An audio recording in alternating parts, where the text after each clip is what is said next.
Hello बच्चों, इस video में आज हम करेंगे हाइट एंड डिस्टेंस यानी जो ट्रिग्नोमेट्री का टॉपिक है उसके सारे इंपॉर्टेंट क्वेश्चन जो कि बोर्ड में बहुत ज़्यादा इंपॉर्टेंट है। तो शुरू करते हैं अपने फर्स्ट क्वेश्चन से। इस वीडियो को लास्ट तक देखेंगे तो हाइट एंड डिस्टेंस में आपका मार्क्स नहीं कट सकता और 2 क्वेश्चन आपके एग्जाम में जरूर आने हैं। तो शुरू करते हैं। As observe from the top of a 75 metre high lighthouse from the sea level, the angles of depression of two ships are 30 degree and 60 degree. If one ship is exactly behind the other on the same side of the lighthouse, find the distance between the two ships. तो देखो, सबसे पहले इसने angle of depression बोला है। वैसे तो आपको पता है लेकिन फिर भी मैं जल्दी से बता देता हूँ। Angle of elevation of depression क्या होता है और ये दोनों इक्वल होते हैं। अगर हम किसी ऑब्जेक्ट को, ये ऑब्जेक्ट है और आई यहाँ पे है, नीचे से ऊपर अगर हम देखते हैं तो angle of line of side और हॉरिजॉन के बीच में बनने वाला एंगल जो होता है ये होता है एलिवेशन। ये क्या होता है? Elevation angle. ठीक है। अगर हम ऊपर है और ऑब्जेक्ट नीचे है तो हॉरिजॉन और लाइन ऑफ साइड के बीच में बनने वाले एंगल को क्या बोलते हैं? Angle of depression. बस इतना हमें समझना है। तो ये दोनों बेसिकली इक्वल होते हैं क्योंकि ये दोनों हॉरिजॉन है और ये पैरेलल होंगे और ये लाइन ऑफ साइड है, तो angle alternate interior angle equal हो जाएंगे। तो अब इसमें क्या करना है कि एक 75 मीटर हाई लाइट हाउस है, तो मैं एक लाइट हाउस बना देता हूँ। ये लाइट हाउस है और ये 75 मीटर हाइट है इसकी। ठीक है। क्या कह रहा है? From the sea level. तो जहां से मैंने हाइट ली है ये बच्चों ये सी लेवल है, ये जो है इससे 75 मीटर हाइट पे है वो। Angle of depression of two ships. Angle of depression मतलब यहां से वो देख रहा होगा और 2 शिप है, एक यहाँ पे हो गया और एक यहाँ पे ले लेते हैं हम। ये 2 शिप हो गए जो कि वाटर लेवल पे जा रहे हैं यानी सी में है। तो क्या कह रहा है? एक का angle, 2 ship angle of depression is 30 and 60। तो अब ये देखो यहाँ पे जो एंगल ऑफ ये डिप्रेशन आएंगे, एक का 30 है और एक का 60 है। अब ये देखो एंगल ऑफ डिप्रेशन है तो बेसिकली तो ये यहां से दिए हुए हैं, तो अब आप ही देख के बताएंगे कि ये वाला 30 होगा या 60 होगा। तो ध्यान रखना है जो पोल से दूर वाला होता है वो हमेशा एंगल कम होता है और जो हमारा ये लाइट हाउस के पास वाला ये वाला जो एंगल है ये होगा हमारा 60 डिग्री। इसको मैं यहाँ पे लिख देता हूँ। तो angle of depression is equal to angle of elevation, यानी ये वाला एंगल 30 है तो ये भी 30 हो जाएगा जो मैंने यहाँ पे करके दिखाया था। ऐसे ये एंगल हमारा 60 है तो ये वाला हमारा 60 हो जाएगा। एक बात का ध्यान रखेंगे कि जब भी हम इस हाइट के यानी इसके क्लोज चलेंगे, लाइट हाउस है, पोल है या टावर है, तो क्लोज वाला एंगल हमेशा ग्रेटर देन होगा। कई बार बच्चे इसको 30 ले लेते हैं, इसको 60 ले लेते हैं, तो आंसर गलत आता है, डिस्टेंस नेगेटिव में आने लगती है। ठीक है। अब आ जाता है, उसने क्या कहा है कि ship is exactly behind the other, तो यानी वन शिप जो है उसके जस्ट पीछे, यानी ये दोनों एक ही लाइन में शिप है, तब ये हमारा क्वेश्चन हो सकता है। ठीक है। On the same side of the light house, तो यानी लाइट हाउस के दोनों सेम साइड है। आप इस फिगर को इधर भी बना सकते हैं, इसके इधर भी बना सकते हैं as it is. Find the distance between the two ships. तो यानी बेसिकली मेरे को ये डिस्टेंस फाइंड करनी है, इसको मैं लेट कर लेता हूं x, नेमिंग कर लेते हैं a b c और ये पॉइंट हो जाएगा हमारा d। ठीक है। तो लेट कर लेते हैं, let distance between two ships, distance between two ships कितना हो जाएगा मेरे पास? x ले लिया। ठीक है। अब क्या है मेरे पास ये वाली डिस्टेंस जो है मैं इसको y लेट कर लेता हूं। ठीक है। अब देखो मेरे पास 2 अननोन है x और y और मेरे पास 2 ही इक्वेशन होनी चाहिए, तो इसको हम लीनियर इक्वेशन इन 2 वेरिएबल की तरह सॉल्व कर सकते हैं। 2 वेरिएबल है मेरे पास, तो मेरे पास 2 ट्राइंगल भी हैं जिसमें मैं ट्रिग्नोमेट्रिक रेशियो लगा सकता हूं। एक है ABC और एक है DBC। तो सबसे पहले अगर मैं DBC में लगाता हूं ट्रिग्नोमेट्रिक रेशियो, तो ये y अननोन है, ये 75 मुझे पता है, तो यानी इस वाले ट्राइंगल से मैं y निकाल सकता हूं। तो इस वाले ट्राइंगल में हम लगाएंगे triangle DBC, in triangle DBC में लगाते हैं और 10 कौन सा ट्रिग्नोमेट्रिक रेशियो लगाते हैं? जो दोनों साइड हमें गिवन होती है या फिर एक हमें फाइंड करनी है और एक गिवन है, उन दोनों के बीच में जो ट्रिग्नोमेट्रिक रेशियो अप्लाई होगा उसे लगाते हैं। तो ये इस एंगल के लिए ये क्या है, परपेंडिकुलर, और ये क्या है, बेस। तो हमें tan लगा सकते हैं या cot लगा सकते हैं, जो आपका मन करे। तो tan 60 is equal to 75 upon y। तो tan 60 कितना होता है हमारा, √3 is equal to 75 upon y।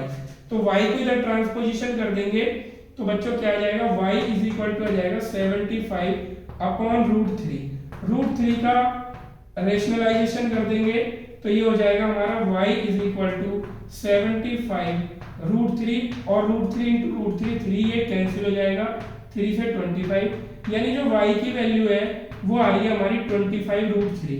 लेकिन मेरे को y नहीं निकालना, मुझे x निकालना। लेकिन x कब आ पाएगा, जब मेरे पास y होगा।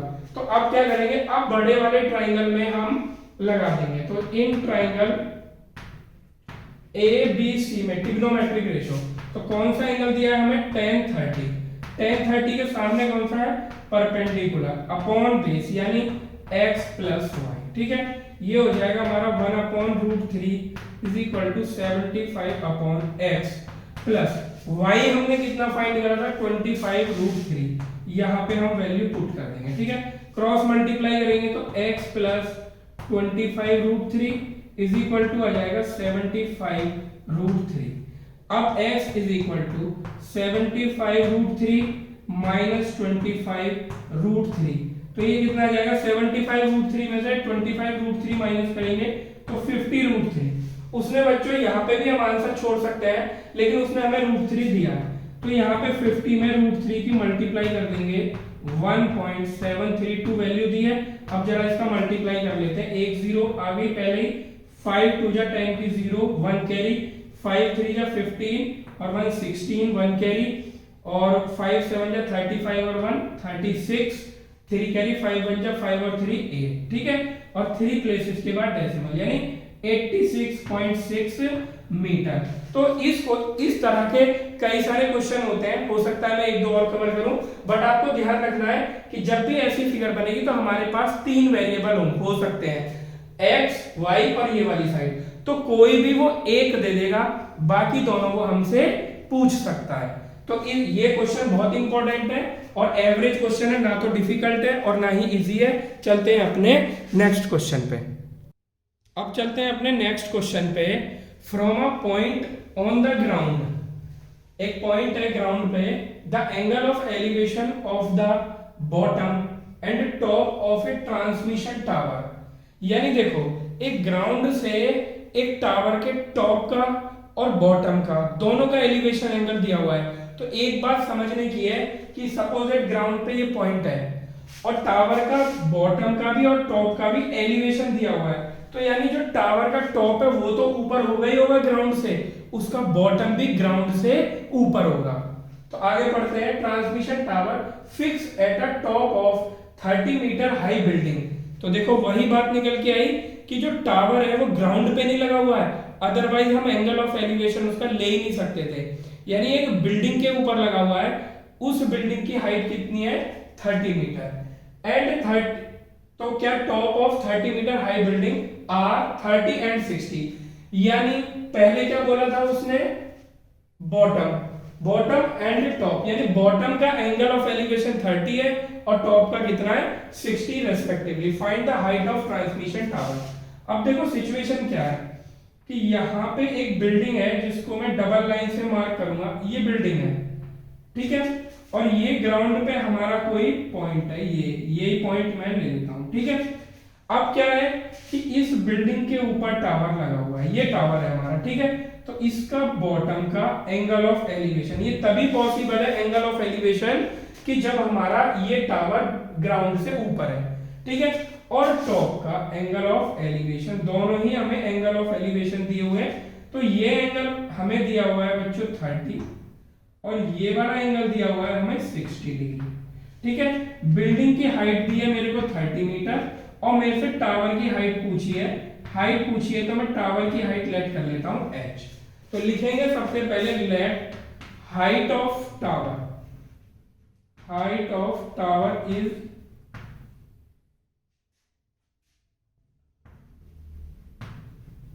इज h मीटर, ठीक है।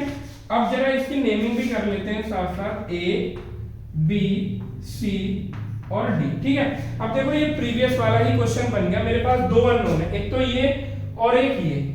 ठीक है, क्योंकि इसके विदाउट बीसी के मैं कोई भी ट्रिग्नोमेट्रिक रेशियो अप्लाई नहीं कर सकता, तो इसको बच्चों मैं लेट कर लेता हूं एक्स।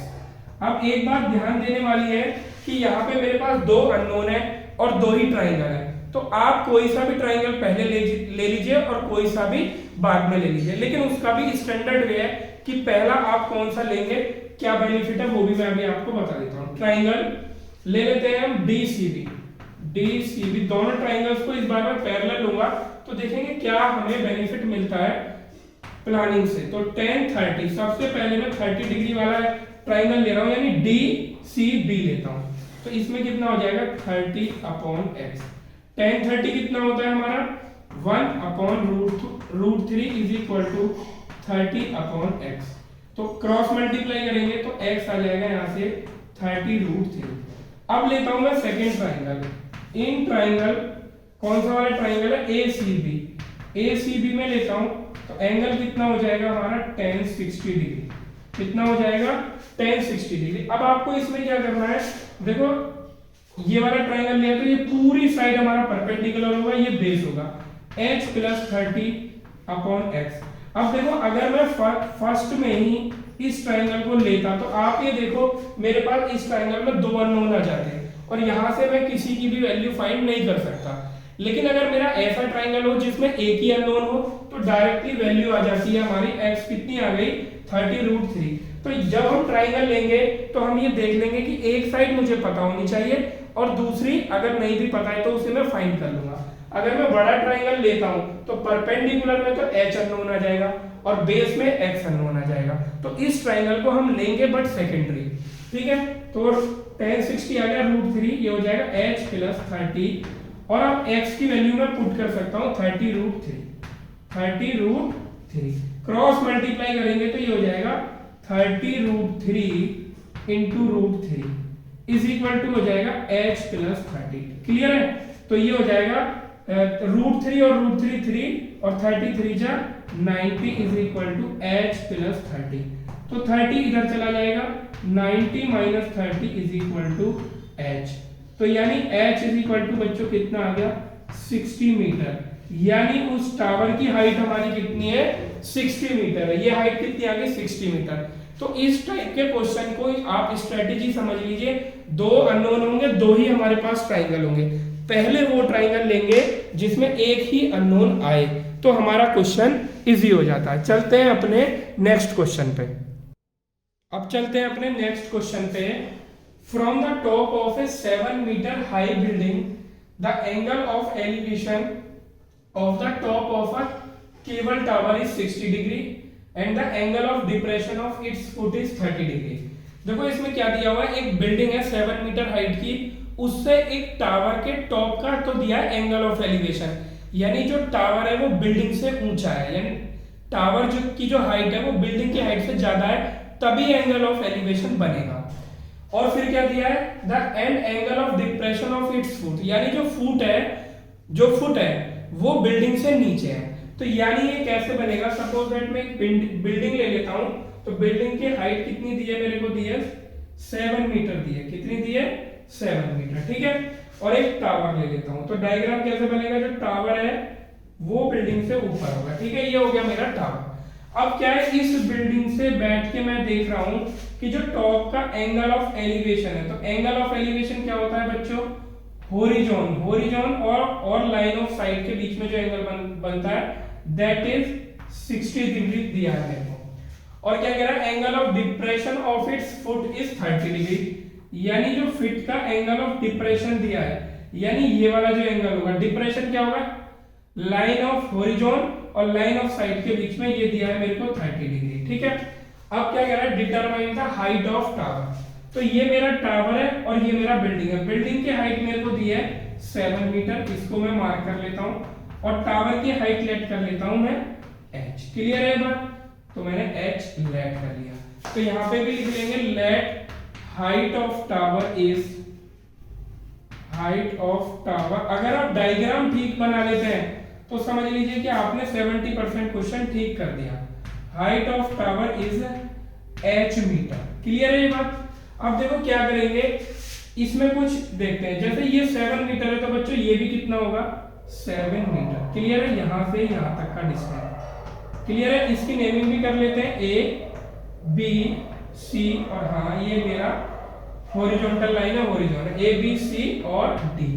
ठीक है, ये 7 मीटर है, ये कंप्लीट h मीटर है, तो ये वाला कितना बचेगा बच्चों, h माइनस 7। क्लियर है?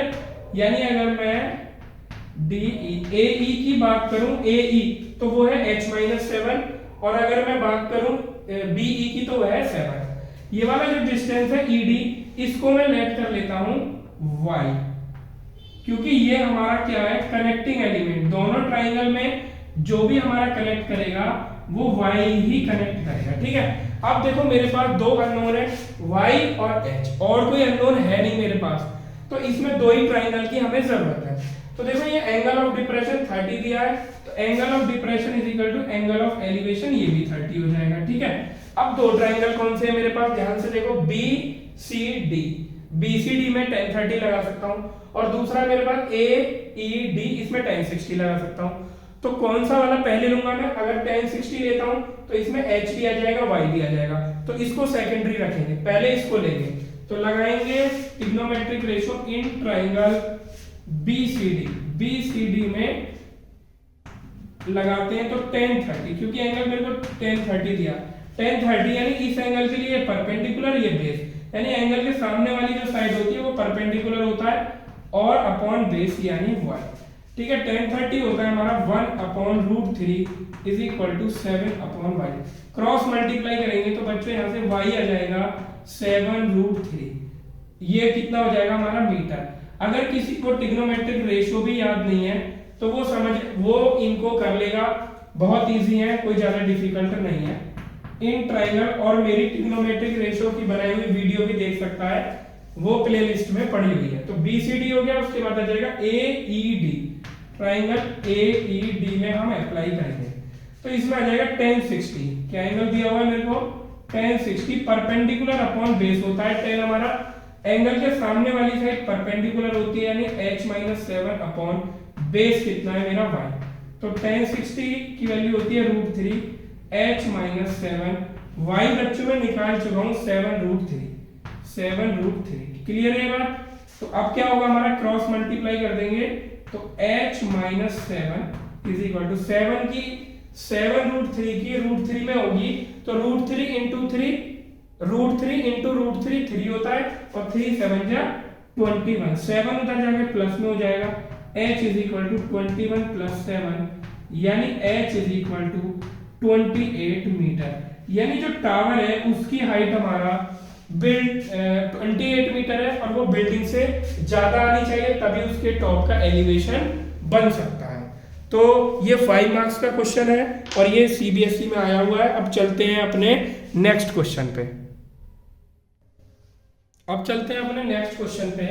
The angle of elevation of a jet plane from a point A on the ground is 60 degree. एक जेट प्लेन है जो कि फ्लाइंग कर रहा है इन द एयर। ठीक है, after a flight of 30 second the angle of elevation changes to 30 degree. Same point से ही अगर हम 30 सेकेंड के बाद देखते हैं प्लेन को, तो एंगल ऑफ एलिवेशन चेंज हो जाएगा, क्योंकि वो मूव कर रहा है। देखो एक प्लेन है जो स्काई में मूव कर रहा है, उसका एंगल दिया है मेरे को 60 डिग्री। ग्राउंड पे एक पॉइंट से मेरे को एंगल ऑफ एलिवेशन दिया है 60। सपोज दैट ग्राउंड पे ये पॉइंट है और ये हमारा ग्राउंड है, यहां से प्लेन का एंगल ऑफ एलिवेशन दिया है मेरे को 60। क्लियर है? अब कह रहा है after a flying of 30 second, यानी 30 सेकेंड में फ्लाइंग करने के बाद angle of elevation changes to 30 degree. यानी यहां से जब वो 30 डिग्री की फ्लाइंग कर रहा है तो एंगल ऑफ एलिवेशन मेरा 30 हो गया। अब आपको एक बात का ध्यान रखना है कि प्लेन फ्लाइंग इधर करेगा या इधर करेगा, ये ध्यान रखना है। अब देखो अगर मैं इधर करूंगा प्लेन की फ्लाइंग, तो इधर एंगल रिड्यूस नहीं होगा इस पॉइंट से। अगर इस पॉइंट के रेस्पेक्ट में देखूं तो एंगल इंक्रीज होता जाएगा।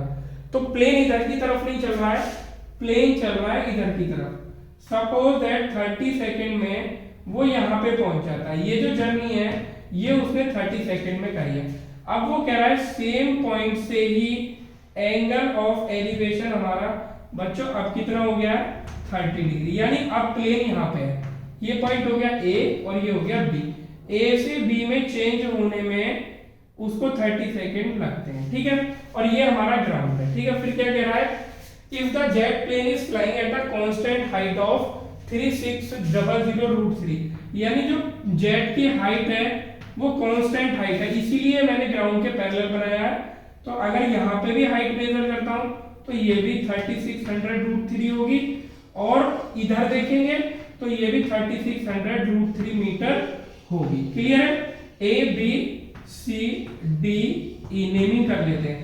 तो देखो इसमें मेरे को दो एंगल ऑफ एलिवेशन दिए, यानी दो एंगल दिए, तो दो ट्राइंगल हमारे इसमें अप्लाई हो जाएंगे और दो ही हमारे अननोन होंगे। इस डिस्टेंस को मैं x ले लेता हूं और इसको ले लेता हूं मैं y। अच्छा एक चीज और देखना है, वो क्या कह रहा है, find the speed of jet. मेरे को स्पीड ऑफ जेट बताना है। तो देखो स्पीड ऑफ जेट कैसे पता चलेगा, ये 30 सेकंड का डिस्टेंस दिया हुआ है। अगर मेरे को ये वाला डिस्टेंस पता चल जाएगा तो मेरे पास डिस्टेंस आ जाएगा, टाइम इसका दिया हुआ है 30 सेकंड, तो डिस्टेंस अपॉन टाइम क्या होता है स्पीड, मेरे को स्पीड आ जाएगी। यानी इनडायरेक्टली इस क्वेश्चन में मुझे ए बी डिस्टेंस फाइंड करना है, और ए बी डिस्टेंस कितना होगा, जितना डीसी होगा, और डीसी मैंने कितना लेट किया है वाई। तो अगर वाई मैं फाइंड कर लेता हूं तो हमारा आंसर आ जाएगा डिस्टेंस अपॉन टाइम लगा के, ठीक है। तो अब देखो मेरे पास दो ट्राइंगल दिए हुए हैं, एक तो दिया हुआ है ई सी बी, ये बड़ा वाला ट्राइंगल जिसमें एंगल 30 डिग्री है, लेकिन इसको मैं अगर प्राइमरी ट्राइंगल लूंगा सबसे पहले लगाऊंगा तो दो अननोन आ जाएंगे एक्स और वाई। तो मुझे कौन सा वाला ट्राइंगल लेना है, पहले 60 डिग्री वाला ए ई डी। इसमें मेरे को ए डी पता है 3600√3 और ये एक्स अननोन है, तो इसमें एक ही अननोन है। अगर इस ट्राइंगल को पहले लेता हूं तो मेरी एक्स की वैल्यू डायरेक्टली फाइंड हो जाएगी। तो लेते हैं in triangle A E D, ठीक है। अब मेरे को परपेंडिकुलर और बेस इसमें गिवन है, तो इसमें कौन सा ट्रिग्नोमेट्रिक रेशियो लगेगा 10, मैक्सिमम टाइम यही लगता है, तो ये हो जाएगा 3600√3 अपॉन एक्स, ठीक है, परपेंडिकुलर अपॉन बेस। 10 60 की वैल्यू होती है √3, यानी 3600√3 अपॉन एक्स। √3 से √3 डायरेक्टली कट कर सकते हो। अगर ट्रांसपोजिशन में प्रॉब्लम होती है तो 3600√3 से √3 cancel, x is equal to 3600, इतना क्या आ गया मेरा ये x इतने मीटर। क्लियर है। अब दूसरा वाला ट्राइंगल लेते हैं, इन ट्राइंगल 10 30 वाला लेते हैं ई सी बी, और अगर ट्राइंगल बता के करेंगे एग्जाम में तो ज्यादा अच्छा रहेगा। 10 30 is equal to perpendicular upon base, यानी 3600√3 अपॉन बेस कितना है, कंप्लीट बेस होगा क्योंकि ई सी बी ट्राइंगल है मेरा x प्लस वाई, ठीक है। 10 30 होता है हमारा 1/√3 is equal to 3600√3 upon x plus y. तो x की वैल्यू मैं रख देता हूं 3600 प्लस वाई, क्रॉस मल्टीप्लाई करेंगे तो 3600 plus y is equal to √3 का इसमें मल्टीप्लाई करेंगे तो √3 इंटू √3 3 हो जाएगा, 3 की मल्टीप्लाई इसमें करेंगे तो 36 3 जा 108 और 00, ठीक है। y is equal to 10800 minus 3600, clear है। तो y जो आ जाएगा हमारा 2 0 से दोनों 0 आ जाएंगे, 8 में से 6 माइनस करेंगे तो 2 और 10 में से 3 करेंगे तो 7, इतने मीटर।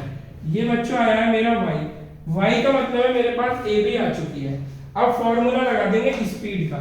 तो बच्चों स्पीड इज इक्वल टू कितना होता है, इधर कर देता हूं मैं, डिस्टेंस अपॉन टाइम। डिस्टेंस आई है मेरे पास 7200 अपॉन 30, ये सेकंड था, ठीक है। तो 3 से कट करेंगे, 3 2 जा 6, 3 4 जा 12 और 0 मीटर पर सेकंड। यानी जो जेट की स्पीड है वो हमारी 240 मीटर पर सेकंड आई है। कितनी आई है, 240 मीटर पर सेकंड। तो इस क्वेश्चन में स्पीड देख के आपको डरना नहीं है, जिस भी पार्ट के लिए आपको टाइम दिया हुआ है इस पार्ट के लिए मेरे को टाइम दिया हुआ है, तो इस पार्ट के लिए आप डिस्टेंस फाइंड कर लो, और डिस्टेंस अपॉन टाइम जो होता है वो हमारी स्पीड होती है। चलते हैं अपने नेक्स्ट क्वेश्चन पे। अब चलते हैं अपने नेक्स्ट क्वेश्चन पे।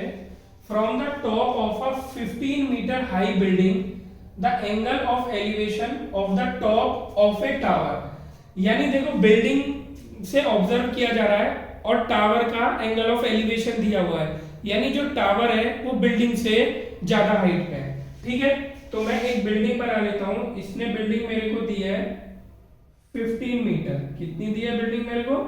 15 मीटर की ये बिल्डिंग है। ठीक है, अब ये क्या कह रहा है, इससे जो टावर है उसके टॉप का एलिवेशन दिया हुआ है।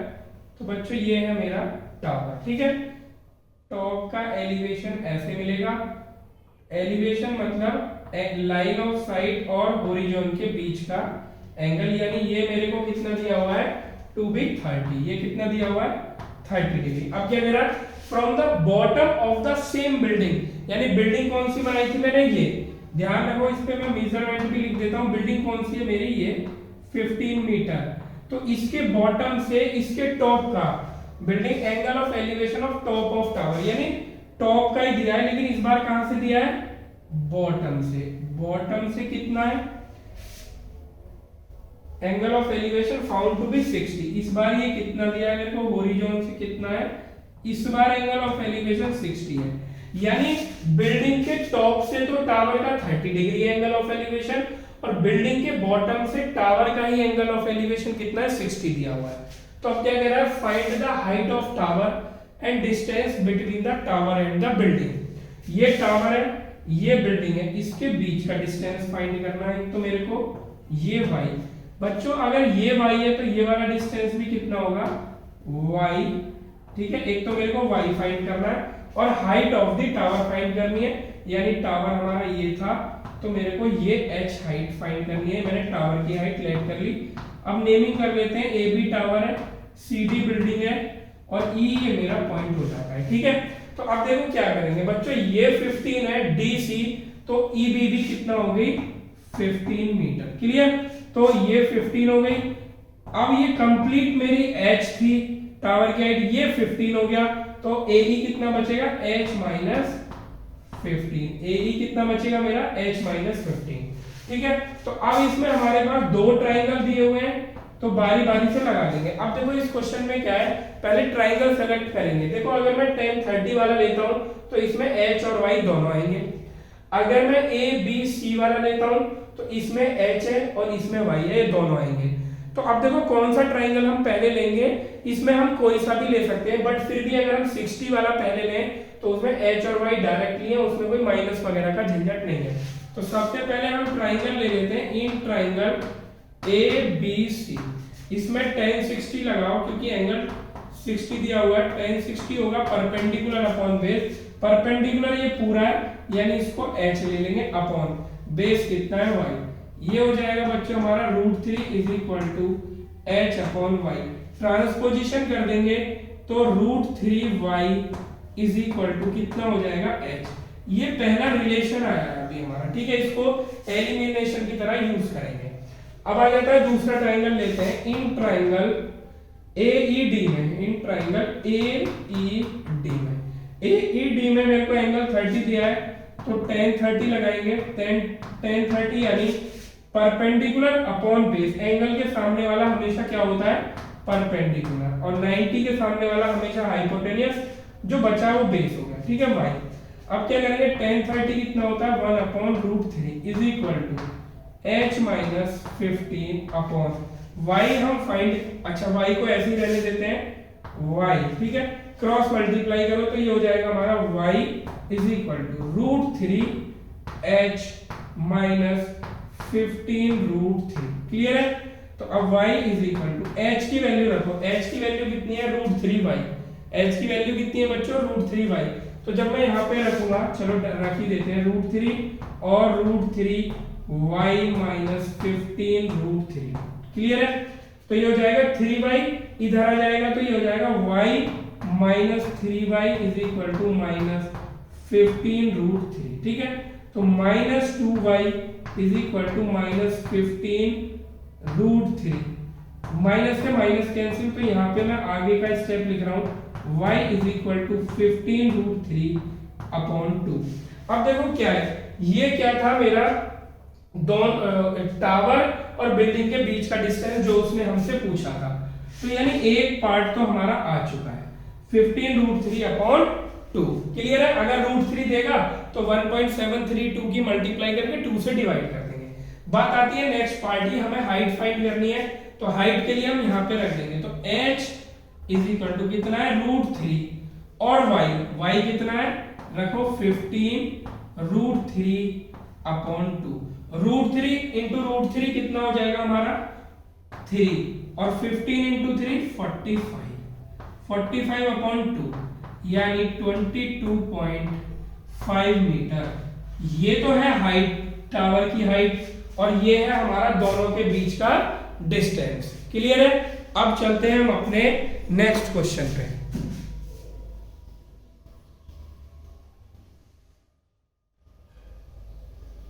आप इसको देख सकते हैं, थोड़ा सा नीचे चला गया था स्टेप, केवल मैंने 55/2 लिखा है। ठीक है, अब चलते हैं अपने नेक्स्ट क्वेश्चन पे। The angle of elevation of the top of a tower 24 metre height from the foot of another tower in the same plane is 60 degree. The angle of elevation of the top of second tower from the foot of first tower is 30 degree. Find the distance between the two tower. अच्छा, सबसे पहले diagram बना लेते हैं, देखते हैं कि diagram में क्या कह रहा है। कि एक टावर है जिसकी मेरे को हाइट दी हुई है 24 मीटर दी हुई है। ठीक है, ये मैंने टावर बना लिया 24 मीटर। ठीक है, 24 मीटर का ये टावर है। क्लियर है? इसके बाद क्या कह रहा है, from the foot of another tower in the same plane. तो यहाँ पे मैं एक अनदर टावर बना लेता हूँ, ये हो गया अनदर टावर, इसके फुट से, और यहाँ का जो एंगल ऑफ एलिवेशन दिया है मेरे को सेम प्लेन, यानी ये सेम प्लेन यानी सेम ग्राउंड पे लगे हुए हैं। ये एंगल ऑफ एलिवेशन मेरे को दिया है 60 डिग्री। ठीक है, the angle of elevation of the top of the second tower, ये रहा सेकेंड टावर के टॉप का एंगल ऑफ एलिवेशन दिया है from the foot of first tower. तो ये रहा फर्स्ट टावर के फुट से इसका जो एंगल ऑफ एलिवेशन मेरे को दिया है, ये कितना दिया है 30 डिग्री, ये दिया है मेरे को 30 डिग्री। अच्छा, ये भी हमें पता चल जाएगा कि ये वाला टावर इससे ऊपर नहीं होगा। क्यों? क्योंकि इसका एंगल ऑफ एलिवेशन हमें 60 दिया है, इसका 30 दिया है। 30 दिया है तो ये टावर इससे छोटा होगा। ठीक है, अब जिसका एंगल ऑफ एलिवेशन ज्यादा होगा वही टावर हमारा बड़ा होगा, इस बात का ध्यान रखना है। ठीक है, अब क्या कह रहा है, find the distance between the to towers, यानी सबसे पहले तो मेरे को ये y फाइंड करना है, पहली चीज। फिर क्या कह रहा है, and the height of other tower, इस टावर की हाइट मेरे को 24 मीटर दी हुई है और अदर वाले की हाइट फाइंड करनी है, तो इसको मैं x लेट कर लेता हूं। ठीक है, और क्या फाइंड करना है, also find the length of wire attach to the top of both tower. ये इस टावर का टॉप है और ये इसका टॉप है, तो अगर इन दोनों के बीच में कोई स्ट्रिंग अटैच होता है यानी वायर अटैच होता है, तो उसकी लेंथ बतानी है, यानी x y, और इसको लेट कर लेता हूं मैं p। क्लियर है? तो ये मेरे को p डिस्टेंस बतानी है। अब देखो ये y है, तो ये वाला डिस्टेंस भी बच्चों कितना होगा मेरे पास, y डिस्टेंस होगा ये वाला भी। क्लियर है?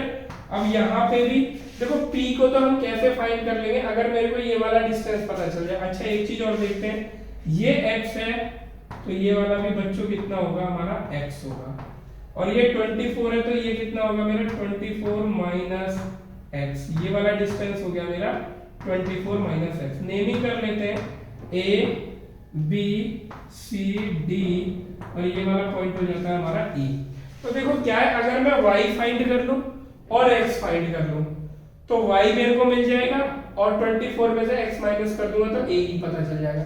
तो a e d में अगर मैं पाइथागोरस लगा दूं तो मेरा p आ जाएगा, और x और y फाइंड करने वाला हमारा पुराने क्वेश्चंस की तरह जैसे हम अभी तक करते जा रहे हैं। इसका डायग्राम बनाना डिफिकल्ट था तो इस क्वेश्चन को मैंने लिया, और मेरे अकॉर्डिंग ये बहुत मोस्ट इंपॉर्टेंट क्वेश्चन है एग्जाम के लिए। तो सबसे पहले मैं tan 30 वाला ट्राइंगल लेता हूं BCD में। tan 30 लगाते हैं इन ट्राइंगल BCD, ठीक है। तो tan 30 क्या हो जाएगा हमारा, परपेंडिकुलर अपॉन बेस। तो परपेंडिकुलर एंगल के सामने वाली साइड यानी x अपॉन y, एंगल के सामने x और ये y, ठीक है। tan 30 की वैल्यू होती है 1/√3 is equal to x upon y। Cross multiply कर देंगे तो y is equal to x√3। First equation है, इसको बना के छोड़ देंगे। अब आ जाते हैं हम tan 60 वाले क्वेश्चन पे, ठीक है। तो tan 60 अप्लाई करते हैं। कौन सा ट्राइंगल है हमारा, इन ट्राइंगल ABC में, ABC। तो क्या हो जाएगा हमारा tan 60 इज इक्वल टू हो जाएगा परपेंडिकुलर यानी ये कंप्लीट 24 अपॉन बेस यानी x। तो tan 60 होता है हमारा √3 is equal to 24 upon x। Cross multiply कर देंगे तो x is equal to 24 upon √3। Rationalise कर देंगे क्योंकि जब भी अपॉन में रूट आता है तो उसको हम हटा देते हैं। तो ये हो जाएगा 24√3 अपॉन 3, 3 8 जा 24, यानी x की वैल्यू आ गई है हमारी 8√3। क्लियर है, ये किसकी वैल्यू आई है मेरे पास, x की वैल्यू आ चुकी है, ठीक है। अब हम क्या करेंगे, x की वैल्यू आ चुकी है 8√3 हमारी। अब x को यहाँ पे पुट कर देंगे तो y कितना हो जाएगा मेरे पास, y की वैल्यू हो जाएगी x अगर मैं पुट कर दूं तो 8√3 इंटू √3, यानी y की वैल्यू कितनी आ जाएगी मेरे पास 8 3 जा 24 मेरे पास y की वैल्यू आ जाएगी। क्लियर है। तो अब हम इस तरीके से इसको सॉल्व कर लेंगे। अच्छा एक चीज और है, एक मिस्टेक हो गई कि 24 अपॉन x ना आके जो बेस है वो मेरा y है। तो यहाँ पे एक मिस्टेक हो गई, ये जो वैल्यू आएगी ये y की वैल्यू आएगी 24 परपेंडिकुलर और बेस y, ठीक है। सॉरी यहाँ पे सब y आएगा, तो ये बेसिकली जो x है ये मेरा y की वैल्यू आई है। किसकी वैल्यू आई है, y, यानी distance between the to towers. और अब जो मेरी वैल्यू आएगी वो मेरी x की वैल्यू अब मैं यहाँ से फाइंड करूंगा। y की जगह y की वैल्यू रख देते हैं, y हो जाएगा हमारा 8√3 इज इक्वल टू x√3। √3 से √3 कैंसिल, x आ गया बच्चों 8 मीटर और y आ गया हमारा 8√3 मीटर। क्लियर है। तो अब उसने जो दो चीजें पूछी थी मेरे से, distance between the to towers that is 8√3 और दूसरा क्या पूछा है, height of the another tower, वो x है, वो ये आ गया height of the another tower. अब पूछा है अगर इन दोनों के टॉप के बीच में हम स्ट्रिंग लगा दें तो कितनी, इसमें मैं फिर पाइथागोरस लगा रहा हूं। तो ये हो जाएगा पाइथागोरस में हाइपोटेन्यूज स्क्वायर AED में लगा रहा हूं। ट्राइंगल भी लिख देता हूं, ट्राइंगल AED में। तो AD square is equal to AE square minus AE square plus ED square. अब जरा ध्यान से देखेंगे, AD स्क्वायर P है जो मुझे फाइंड करना है, यानी P स्क्वायर।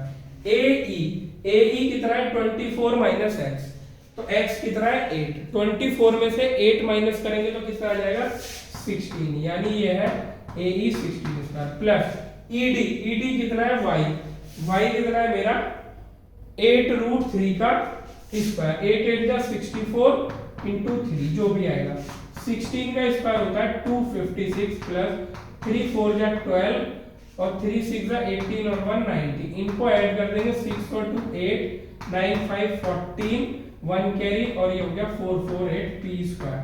अब जरा 448 के हम प्राइम फैक्टर कर लेते हैं जिससे कि हमें इसका अंडर रूट पता चल जाएगा। 448 2 से करेंगे तो 224, 2 से करेंगे तो 112, 2 से करेंगे तो 56, 2 से करेंगे तो 28, 2 से करेंगे तो 14 और 2 से करेंगे तो 7। तो अगर नहीं दिख रहा हो तो मैं यहाँ पे लिख दे रहा हूँ p स्क्वायर जो आया है मेरा, यानी अंडर रूट में आएगा मेरा 2 है 1 2 3 4 5 6 टाइम्स तो 2 है मेरा और हमारा 1 टाइम्स है 7। तो ये पेयर ये पेयर ये पेयर यानी p आ जाएगा 2 2 जा 4 2 जा 8√7। यानी इतनी बड़ी स्ट्रिंग हमें टाइट करनी पड़ेगी। दोनों पोल के बीच में अगर हम वायर लगाते हैं तो वो 8√7 मीटर होगा। अब चलते हैं अपने नेक्स्ट क्वेश्चन पे। A spherical balloon of radius r sustained an angle of 60 degree at the eye of an observer if the angle of elevation of its centre is 45 from the same point, then prove that height of the center of the balloon is √2 times its radius। अब जरा इस question को समझते हैं कि ये क्या कह रहा है। कि देखो एक बैलून है मेरे पास, सपोज दैट ये बैलून है मेरे पास, ये ठीक है, ये बैलून है, ठीक है। अब क्या है कि यहां से ये एक ऑब्जर्वर की आई पे सबस्टेंड कर रहा है, कितने डिग्री का एंगल सबस्टेंड कर रहा है, 60 डिग्री का, ठीक है। ये 60 डिग्री एंगल बना रहा है, ठीक है, ये हो गया हमारा 60 डिग्री, ठीक है। अब क्या कह रहा है, from the same point if the angle of elevation of its centre is 45 from the same point, यानी इसी पॉइंट से इसके सेंटर का एंगल ऑफ एलिवेशन, यानी इसके सेंटर से इसका angle of elevation, angle of elevation के किस किस के बीच में होता है, होरिजोन के बीच में, ठीक है। तो यानी यहां से अगर मैं इसको मेजर करूं एंगल ऑफ एलिवेशन, ये बनेगा मेरा, ये जो एंगल मैंने मार्क किया है ये दिया है 45 डिग्री एंगल दिया है मेरे को, ठीक है। तो क्या कह रहा है, find the height, prove that height of the centre of the balloon, तो यानी ये सेंटर की जो हाइट है ये h, ये मेरे को प्रूफ करनी है, और कितनी करनी है, h is equal to √2 times its radius, यानी ये लेके आ रहा है मेरे को, ये प्रूफ कर रहा है h is equal to √2r, और रेडियस क्या होगी बच्चों, ये r, और ये क्या होगी मेरी रेडियस r, क्लियर है। अब देखो हम इसमें दो क्वेश्चन, इसमें दो कॉन्सेप्ट हमारे सर्किल के भी लग रहे हैं, इवन ट्राइंगल भी लग रहा है, कॉन्ग्रुएंस। तो देखो सबसे पहले तो देखो ये जो रेडियस है सेंटर से अगर मैं टेंजेंट पे ज्वाइन करता हूं तो ये परपेंडिकुलर होती है, पहली बात रेडियस, ठीक है। तो ये जो एंगल है बच्चों ये हमारा 90 डिग्री, ठीक है। इधर ये वाला एंगल है मेरा 90 डिग्री, क्लियर है। अब देखो ये जो एंगल होगा, यानी मैं नेमिंग भी कर देता हूं, ए बी सेंटर है O, और ये C, ये D, ठीक है। तो अगर मैं ये देखूं कि ये जो एंगल था मेरा CAD, यानी जो ये वाला एंगल है ये 60 है, तो ये वाले जो दोनों ट्राइंगल है जब मैं ज्वाइन कर रहा हूं तो ये कॉन्ग्रुएंस है। कैसे, देखो OA कॉमन है, AC और AD हमारी दोनों क्या है, इक्वल है, क्योंकि एक्सटर्नल पॉइंट से टेंजेंट है, एक्सटर्नल पॉइंट से सर्किल पे टेंजेंट बनती है तो वो इक्वल होती है, यानी AC और AD इक्वल है, OA कॉमन है, और OC और OD हमारी रेडियस है, रेडियस भी इक्वल होती है। तो ट्रिपल एस क्राइटेरिया लग रहा है, ये दोनों ट्राइंगल हमारे कॉन्ग्रुएंस है, यानी ऊपर वाले ट्राइंगल का एंगल और नीचे वाले ट्राइंगल का एंगल इक्वल होगा। यानी अगर मैं देखूं तो ये वाला एंगल जो होगा ये वाला मेरा होगा 30 डिग्री एंगल, ठीक है। तो अब इस वाले ट्राइंगल में देखो OAD में, OAD में ये 90 है, यानी जो OA है ये तो हाइपोटेनियस है, ये 30 है, 30 के सामने OD है, ये हमारा परपेंडिकुलर है, और जो AD लाइन है वो हमारा बेस है। तो इस वाले ट्राइंगल में सबसे पहले मैं ट्रिग्नोमेट्रिक रेशो लगाता हूं। क्यों लगाते हैं ये आपको समझना है कि जो OA है वही मेरे दोनों ट्राइंगल में कॉमन लाइन है, इसलिए हम OA को फाइंड करेंगे, और OA तब फाइंड हो पाएगा जब हमारा साइन ट्रिग्नोमेट्रिक रेशो लगेगा। क्यों, देखो OA इस ट्राइंगल में भी है, OAD में, और OA हमारी इस वाले ट्राइंगल में भी है, OAB में, जिसका एंगल हमें 45 दिया है, ठीक है। तो ये 30 कैसे आया ये भी आपको समझना है कि हाफ हाफ क्यों लिया है, क्योंकि ये दोनों ट्राइंगल हमारे कॉन्ग्रुएंस है। तो अब मैं पहले tan 30 लगाता हूं OAD में, इन ट्राइंगल OAD, ध्यान से देखेंगे तो इसमें sin 30 लगाएंगे हम। sin 30 क्यों लगाएंगे, tan क्यों नहीं लगेगा इस बार। OA देखो क्या है इसमें, OAD में तो 90 के सामने ये हाइपोटेनियस है, तो मेरे को एक तो OA की नीड है, तो हाइपोटेनियस साइन में होता है, और दूसरी बात मेरे को R की टर्म्स में आंसर लाना है, तो R क्या है, परपेंडिकुलर। 30 के सामने R आ रहा है तो ये परपेंडिकुलर, तो यानी परपेंडिकुलर अपॉन हाइपोटेनियस क्या होता है, साइन, इसलिए हम साइन लगा रहे हैं, यानी परपेंडिकुलर अपॉन हाइपोटेनियस है OA। तो साइन 30 होता है हमारा 1/2 is equal to r into r upon O A. Cross multiply करेंगे तो O A is equal to 2r। हमने ओ ए फाइंड कर लिया है। अब क्या है, हम दूसरा ट्राइंगल लेंगे जिसमें एंगल हमें 45 दिया है, वो ट्राइंगल है ओ ए बी। तो लेंगे हम in triangle O A B. अगर मैं ओ ए बी ट्राइंगल लेता हूं तो tan 45 और tan 40 sin 45, क्योंकि मेरे को क्या ओ ए जो है वो हमारा हाइपोटेनियस है, तो tan में हाइपोटेनियस नहीं आता, इसलिए लेंगे sin 45। tan पे हाथ इसलिए चलता है क्योंकि ज्यादातर में हमारा tan ही अप्लाई होता है, और sin 45 अगर हम लगाएंगे तो परपेंडिकुलर हो गया h और हाइपोटेनियस हो गया OA। अब देखो OA जो है वो हमारी यहाँ पे यूज हो जाएगी। sin 45 है 1/√2 इज इक्वल टू ये हो जाएगा h अपॉन OA। तो h√2 is equal to OA। OA की वैल्यू रख देंगे, हम नीचे ही रख देते हैं। h√2 is equal to OA कितना आया हमारा 2r। तो h कितना हो जाएगा 2r अपॉन √2।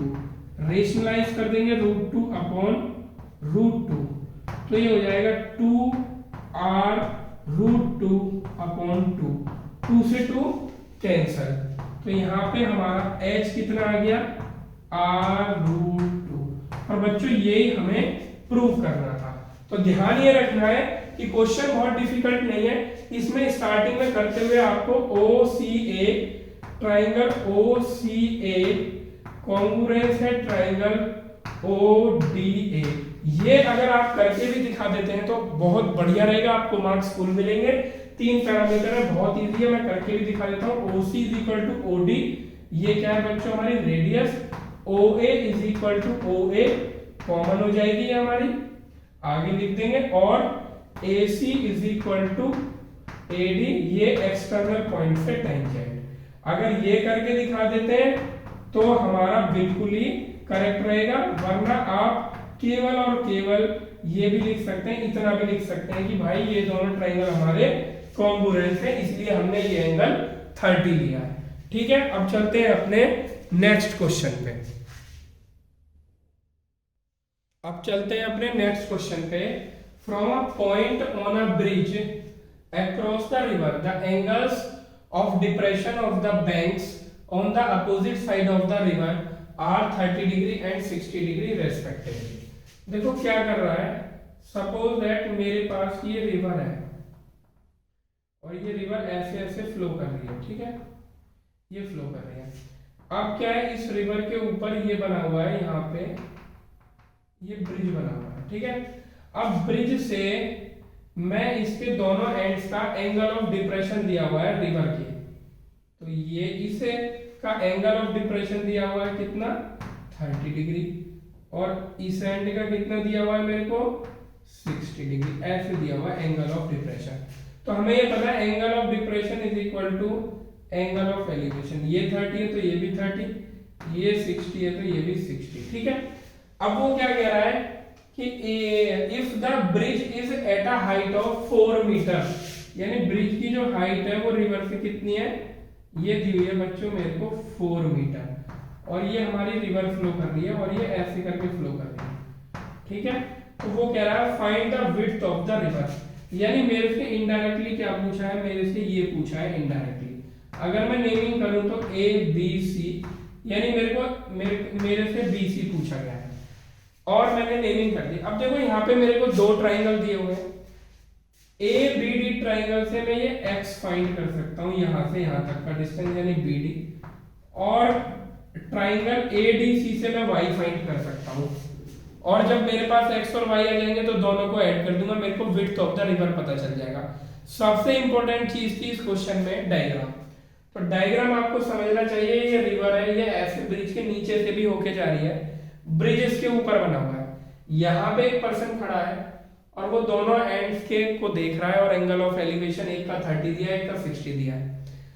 30 और 60 ये बताते हैं कि जो पर्सन है वो एग्जैक्टली बीच में नहीं खड़ा हुआ। अगर एग्जैक्टली बीच में खड़ा होगा तो दोनों तरफ के एंगल ऑफ डिप्रेशन इक्वल होंगे, वो थोड़ा सा इधर है या इधर साइड है, ठीक है। तो ये आ गया हमारा डायग्राम। अब वो हमसे कह रहा है कि विड्थ ऑफ द रिवर बताओ, तो यानी मेरे को BD और DC निकाल के ऐड कर देने, यानी X और Y निकाल के मेरे को ऐड कर देते हैं। सबसे पहले X निकालने के लिए हम ट्राइंगल ले रहे हैं, इन ट्राइंगल ABD में, ट्राइंगल ABD।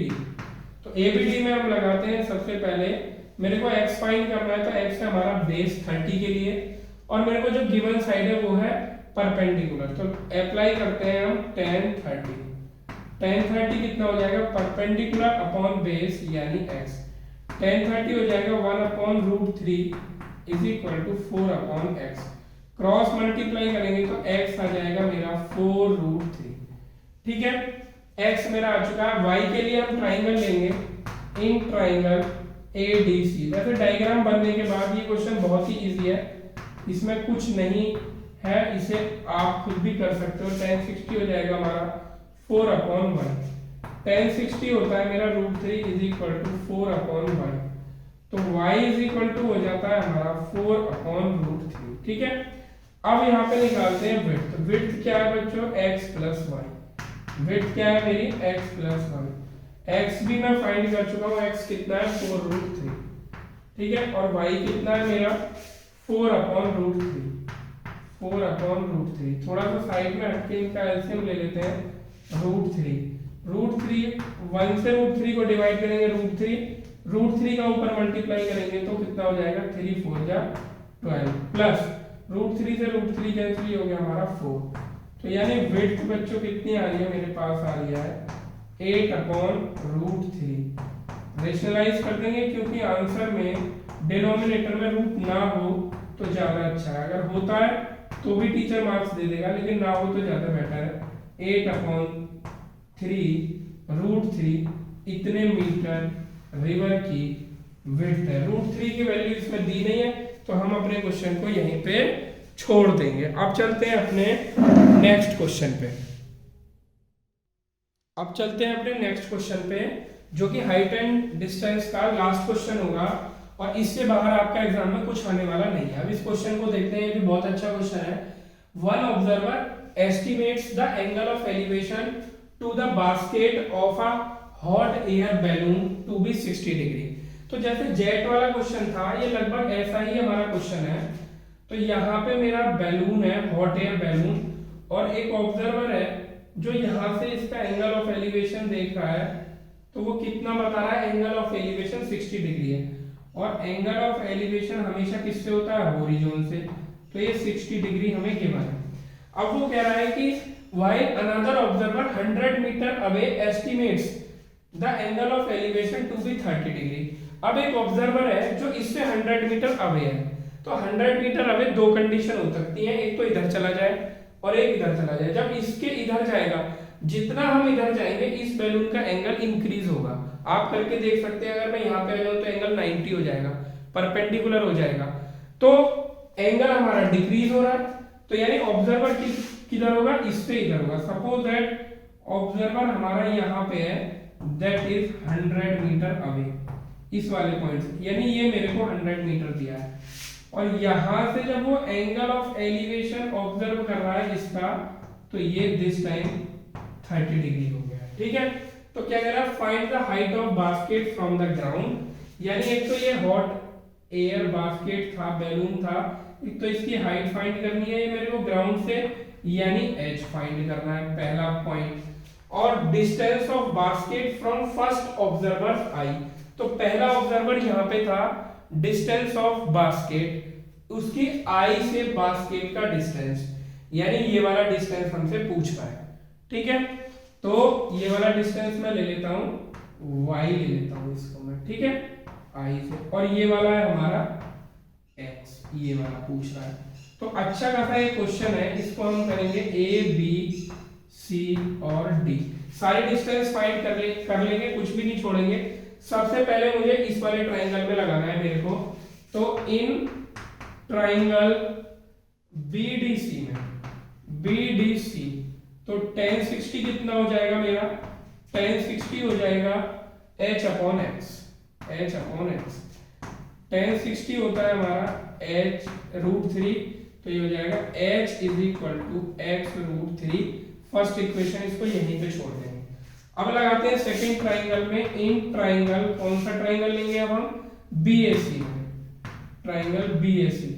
तो आ जाएगा मेरा tan 30 इज इक्वल टू कितना हो जाएगा, परपेंडिकुलर अपॉन बेस यानी h upon 100 plus x। Clear है बात। तो 100 क्रॉस tan 30 होता है 1 upon root 3 is equal to h की वैल्यू है x रूट 3, यहाँ पे पुट कर देता हूँ मैं, upon 100 plus x। Cross multiply करेंगे तो देखो क्या हो जाएगा, रूट 3 इंटू रूट 3 हो जाएगा 3x is equal to 100 plus x की 1 में हो जाएगी।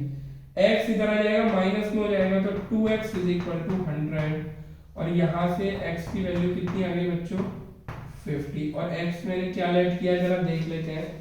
तो ये x मेरा ये वाली डिस्टेंस है, ठीक है।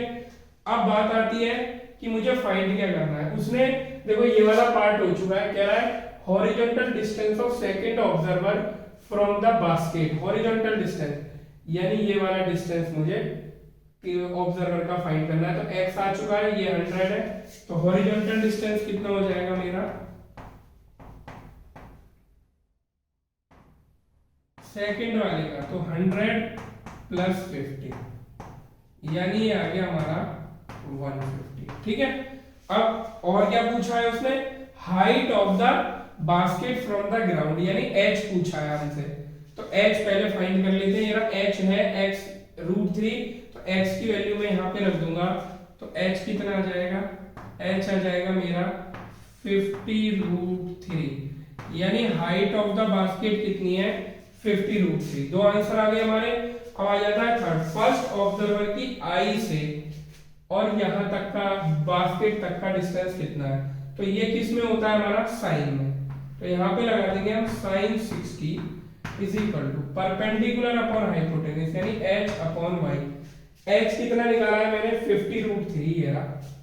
तो sin 60 होता है रूट 3 अपॉन 2 और h निकाला है मैंने 50 रूट 3 अपॉन y, ठीक है। रूट 3 से रूट 3 कैंसिल, क्रॉस करूंगा तो y इज इक्वल टू 52 जा 100 मीटर, यानी फर्स्ट ऑब्जर्वर की आई से बास्केट तक का डिस्टेंस 100 मीटर है। अगर ये आपको नहीं दिख रहा होगा तो मैं इसको ऊपर लिख सकता हूं, वैसे तो दिख रहा है h is equal to 50 root 3 है।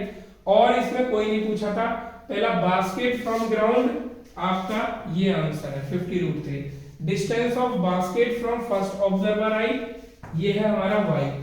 Horizontal distance of the second observer from the basket, basket से हॉरिजॉन्टल डिस्टेंस जो है वो हमारा 150, थर्ड वाला आंसर ये है, ठीक है। और अगर सेकंड ऑब्जर्वर की आई से डिस्टेंस पूछेगा तो हम इसे निकाल लेंगे, इसको p लेट कर लेते हैं।